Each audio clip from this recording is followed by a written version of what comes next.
Clean energy రంగంలో AP సరికొత్త చరిత్రను సృష్టించబోతోంది. కాకినాడలో ఏఎం గ్రీన్ అమోనియం పరిశ్రమకు CM Chandrababu, deputy CM Pawan Kalyan శనివారం శంకుస్థాపన చేయనున్నారు.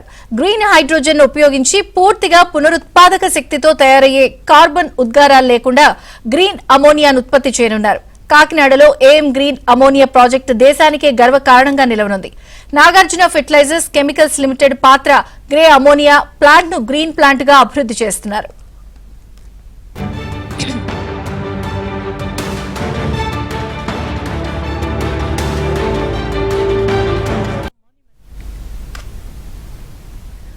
బొగ్గు, చమురు, సహజ వాయువులతో తయారయ్యే గ్రే, బ్లూ అమోనియాకు భిన్నంగా ఈ ఉత్పత్తి జరుగుతుంది.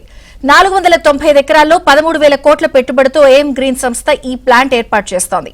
ఈ ప్లాంట్ ఏర్పాటు ద్వారా సుమారు 2,600 మంది యువతకు ఉద్యోగ అవకాశాలు దక్కనున్నాయి. 2027 చివరి నాటికి ఉత్పత్తి లక్ష్యంగా పెట్టుకున్నారు. AM green ammonia plant Kakinada పోర్టుకు కేవలం 1 కిలోమీటర్ దూరంలో ఉంటుంది. గ్రీన్ అమోనియాను అవసరమైన ప్రపంచ దేశాలకు ఎగుమతులకు అద్భుత అవకాశం కూడా ఉండనుంది. ఈ ప్రాజెక్టుతో పాటే కాకినాడలోనే 2,000 కోట్ల రూపాయల వ్యయంతో 2 గిగావాట్ల ఎలక్ట్రోలైజర్ తయారీ యూనిట్ ను కూడా ఏఎం గ్రీన్ ఏర్పాటు చేస్తోంది.